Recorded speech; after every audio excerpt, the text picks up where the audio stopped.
এইরকম খেজুরের মতো মিষ্টি কোথায় পেয়েছো? মনে হয়েছে 2 টাকা পিস। যা দিয়েছি খেয়ে ওঠেন, আর না হলে হোটেলে ভাড়া দিয়ে যান।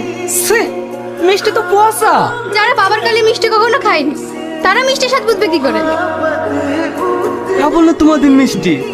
এই ফিটিটা কেটে ফেল। দাঁড়ান, আগে হোটেলের বিল দেন, তারপরে। বলো কত টাকা দিতে হবে? কেন দেখতে পাচ্ছেন না ক টাকা লেখা আছে? 50,000 টাকা দেন। আমরা মিষ্টির দোকান কিনতে আসিনি, খাইছে তো পচা মিষ্টি, যাতে 50 টাকা দিলেও লস হয়। এই নাও 50 টাকা বাড়ি 100 টাকা করে দিলাম।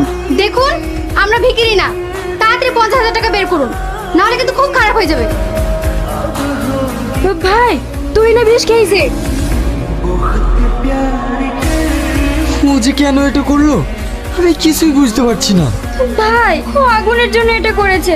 বুবু আগুনকে ভালোবাসতো। কি? এর জন্য দেয় আগুন?